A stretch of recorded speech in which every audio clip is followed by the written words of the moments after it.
This is another story from Ireland. It's called Dick Fitzgerald and the Merrow. And if you don't know what a Merrow is, it's really important because we know what mermaids are. And Merrows are a little bit different from a mermaid. They're kind of cousins of mermaids, but you have to listen carefully because they all are built a little differently, so as you listen to the story.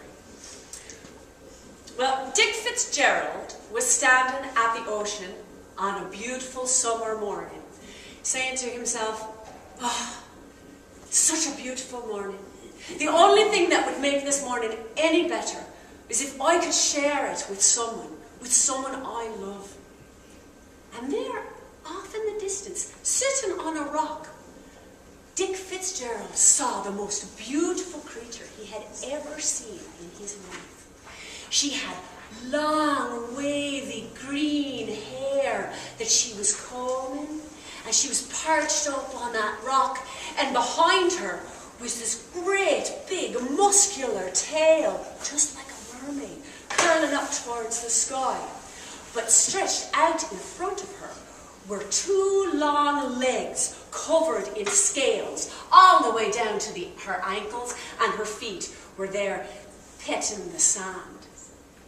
And Dick Fitzgerald knew at the moment he saw her that this was a Merrow. And right next to her on the rock was her enchanted cap. Now, everyone knows that if a human can possess the Merrow's enchanted cap, the Merrow loses all ability to go and live under the water where they live. So, Dick went round and he snuck round the back of that rock and he took that enchanted cap off from that rock and he took it under his coat and hid it.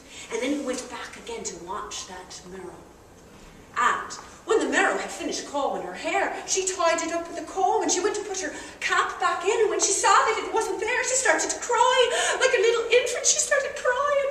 And Dick Fitzgerald stepped out and he said, Oh, you beautiful creature, why are you crying like that? You're so beautiful with the green hair that's shining, sparkling like cabbage with melted butter all over it. Why are you crying?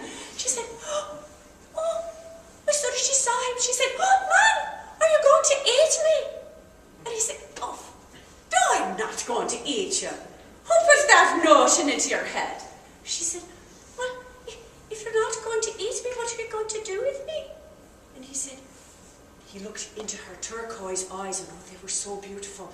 And as soon as he saw those eyes, his heart started to beat, and he could feel his heart getting bigger and bigger with beating, and he fell in love, and he said, Fish, I'll marry you. That's what I'm going to do with you, if you'll have me. And she said, I will. And she got down off the rock, and she went over to the water, and she whispered some things to the water, which rippled in response. And she turned to Dick and she said, I had to tell my father. My father's the king of the waves. I had to tell him that I'm not coming back for a while. And so Dick said, Well, that's fine. And he said, Now we got to go find the priest.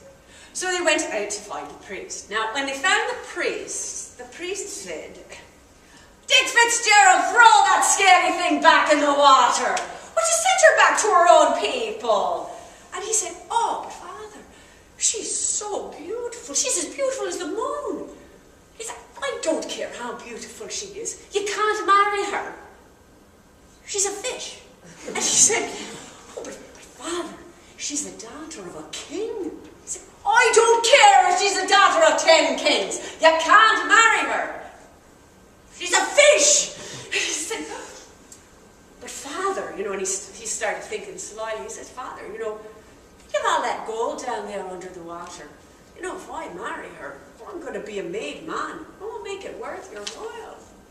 And the priest said, Oh, well, now that's a totally different thing now, You don't want to be turning away money because times is hard right now. I say, yes, by all means, marry her. A fine fish she is too. So the priest married Dick Fitzgerald and the Merrow, and they had a fine life together. And the Merrow was a wonderful wife. And it didn't take long for the people in the village to start talking about things like tails and scales and things of that nature. She raised 3 beautiful children together, and they lived a happy life. Until one evening actually, when Dick was out at the pub again with his friends, and the Merrow was home cleaning, she noticed that there was a brick sticking out of the wall.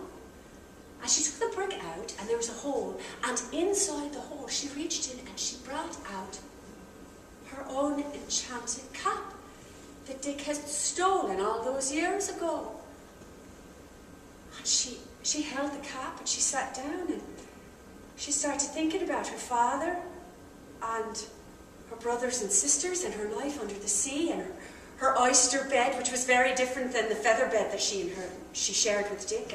And she thought about her love for her husband and her dear children that she just loved so much, sleeping in the other room. And she thought, you know, who could blame me for going to see my family? It's been so long. I won't be gone for very long at all. And she gave kisses to her little wee ones. And she said to her eldest child to make sure to take care of things until she got back. And she took her enchanted cap and went out by the ocean again. And as she started getting closer, she started to hear the singing of her people. And she put the cap on her head and she walked out into the ocean and went down under the water, and all thoughts of Dick Fitzgerald and her children were instantly forgotten. Well, when Dick came home that night, he saw the hole in the wall and he saw that the cap was gone, and he knew what happened. But you know, maybe it was all for the best, because actually a Merrow is a creature of the sea. Really doesn't belong on land at all. Her children, well, they said that when they would go down to the ocean, sometimes they could hear this strange singing. But they never saw their mother.